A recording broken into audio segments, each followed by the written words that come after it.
Good morning, everybody. It's me, David Brown, with this week's Design & Dialogue. I hope everybody's having a good week and is getting ready for the holiday weekend. I know that I am. It's going to be nice to take a little bit of a break because DBI has been actually fairly busy. And it kind of got me thinking, as I've been connecting with so many candidates across the country, what it takes and what really is a good thing to do that's going to get you hired anytime. I thought maybe these tips might be good to think about over the holiday, and they're good anytime. Pandemic, no pandemic, if you're looking, if you're not. These 4 tips are what you really want to take to heart when you're looking for a new opportunity.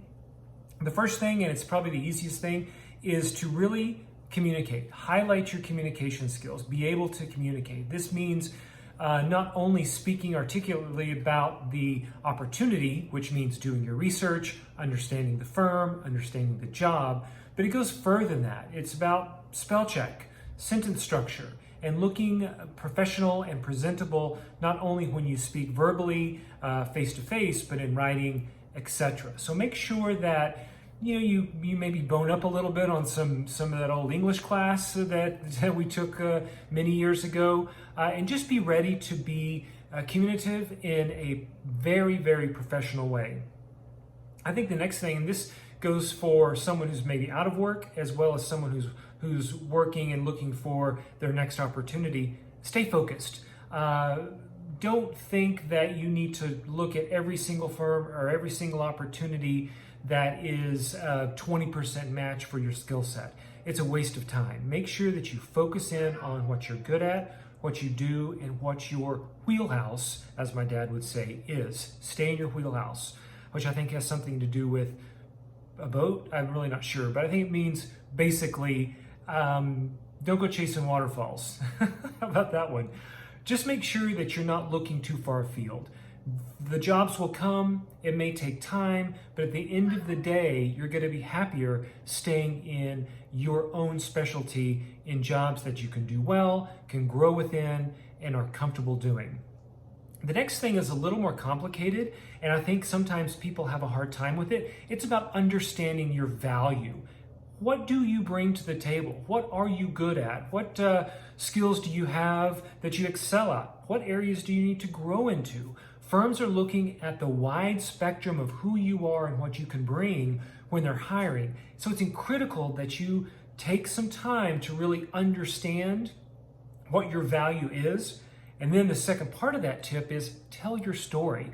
And I'm going to go old school, practice it in the mirror. Look at yourself in the mirror, tell your story to yourself. Share what you're good at. Share your accomplishments. Share your learnings. Say it to yourself in the mirror. That way it comes across perfectly when you are sitting in front of that hiring manager, leader, whatever, having that in-person interview. The last thing, be flexible.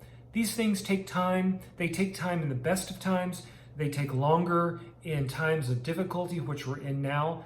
Be flexible. Make sure that 80% rule applies to you.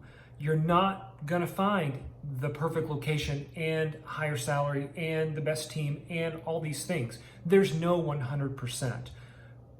Be comfortable with taking 80% and making a good change and working on that 20% once you get into a new organization. Now, what is the 80-20? It's up to you. What can you give up and what's your kind of rock solid, I can't let it go? That's up to you. Decide that now. Don't decide it on the fly. Don't decide it at the last minute during negotiations. Know these things before you go into it. Again, it's about understanding your value. I hope these are helpful. I know that these are what I coach a lot of my candidates who are looking right now to do. If you've got questions, if you've got comments about what this looks like in a real world scenario, send me a message. I'll talk it through with you. We can talk about your background and kind of the broader market. I'm always happy to do that. I also appreciate the subscribes and likes and shares that you do with these videos. It means a lot to me. I enjoy doing them, and I enjoy it more when people are getting value out of what I'm sharing. So that's it for today. I hope everybody has a great holiday, and I'll see you next week.